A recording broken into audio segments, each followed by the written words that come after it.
নমস্কাৰ শিক্ষাগুৰুসকল আমাৰ সমগ্ৰ শিক্ষাৰ এক্সিকিউটিভ ডাইৰেক্টৰ ছাৰৰ ফালৰ পৰা প্ৰতিখন জিলাৰ এডিসি এডুকেশ্যন ডিএমসি আৰু ডিস্ট্ৰিক্ট এলিমেণ্টাৰী এডুকেশ্যন অফিচাৰলৈ এক জৰুৰী পত্ৰ আহিছে যোনটো পত্ৰত বিষয়বস্তু হিচাপে উল্লেখ কৰিছে যে submission of low PTR high PTR and single teacher school for rationalisation of teacher শিক্ষকৰ ৰেচনেলাইজেশ্যন কৰিবৰ কাৰণে ল পিটিআৰ শিক্ষক ছাত্ৰ ছাত্ৰী অনুপাত কম থকা বেছিকৈ থকা আৰু এজন শিক্ষকৰ বিদ্যালয়সমূহৰ তালিকা সাবমিট কৰা হৈছে আৰু ইয়াৰ বিষয়বস্তু হিচাপে উল্লেখ কৰিছে যে pupil teacher ratio is not as per norms in large numbers of school অসমৰ বহু কেইখন বিদ্যালয়ত শিক্ষক ছাত্ৰ ছাত্ৰীৰ অনুপাত নৰ্মছ মতে যেনে থাকিব লাগে তেনে ধৰণৰ নাই আৰু সেই গতিকে শিক্ষা হেতুৰ পৰা লিষ্ট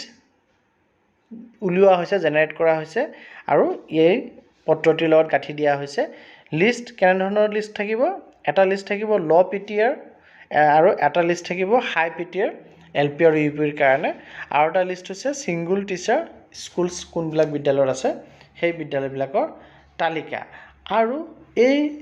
এডিসি এডুকেশ্যন ডিএমসি আৰু ডিস্ট্ৰিক্ট এলিমেণ্টাৰী এডুকেশ্যন অফিচাৰসকলক ৰিকুৱেষ্ট কৰা হৈছে তেওঁলোকে যাতে এটা এক্সাৰচাইজ চলাই ৰেচনেলাইজেশ্যন অফ টিচাৰ্ছৰ ক'ৰ পৰা কৰিব ল পিটিআৰ স্কুলৰ পৰা হাই পিটিআৰ স্কুলৰ লৈ যাতে শিক্ষকৰ ৰেচনেলাইজেশ্যনৰ এটা এক্সাৰচাইজ চলায় আৰু এই ৰেচনেলাইজেশ্যন প্ৰক্ৰিয়াটোত প্ৰিফাৰেঞ্চ দিয়া হ'ব প্ৰথমতে ইণ্ট্ৰা ক্লাষ্টাৰ ৰেচনেলাইজেশ্যনৰ অৰ্থাৎ ক্লাষ্টাৰটোৰ ভিতৰতে কম শিক্ষক থকা বিদ্যালয় বেছি শিক্ষক থকা বিদ্যালয়ৰ পৰা শিক্ষক অনা হ'ব আৰু ইণ্টাৰ ক্লাষ্টাৰ ৰেচনেলাইজেশ্যন যদি পচিবল নহয় তেতিয়াহ'লে ইণ্ট্ৰা ব্লক ৰেচনেলাইজেশ্যন কৰা হ'ব আৰু যদি ক্লাষ্টাৰৰ ভিতৰত মিলাব পৰা নগ'ল তেতিয়াহ'লে এই মিলোৱাটো ব্লকৰ ভিতৰত মিলাব লাগিব আৰু এই এক্সাৰচাইজটোৰ পৰা ৰেচনেলাইজেশ্যনৰ এক্সাৰচাইজৰ পৰা আমাৰ টিউটৰ শিক্ষকসকলক বাদ দিবলৈ দিয়া হৈছে আৰু এই প্ৰপ'জেলখিনিৰ হাৰ্ড এণ্ড ছফ্ট কপি সৰ্বশিক্ষা অসমৰ যি ইমেইল আইডি আছে সেই ইমেইল আইডিত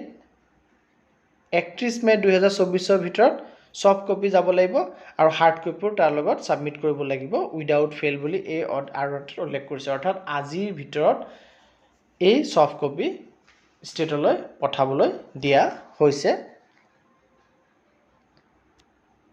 গতিকে আমাৰ শিক্ষক সমাজৰ কাৰণে এইটো এক খুব গুৰুত্বপূৰ্ণ খবৰ যে বিদ্যালয়সমূহত ৰেচনেলাইজেশ্যনৰ প্ৰক্ৰিয়া অফিচবিলাকত চলি আছে আৰু ইয়াৰ তালিকা আজিৰ ভিতৰত ষ্টেটলৈ যাব লাগে আৰু আশা কৰা গৈ আছে যে ইলেকশ্যনৰ ফলাফল ঘোষণাৰ পিছ মুহূৰ্ততে এই ৰেচনেলাইজেশ্যনখিনি লিষ্টখিনি প্ৰকাশ পাব আৰু বিদ্যালয়সমূহত কম শিক্ষক থকা বিদ্যালয়সমূহে শিক্ষক পাই পাঠদানত আগবাঢ়িব পাৰিব ধন্যবাদ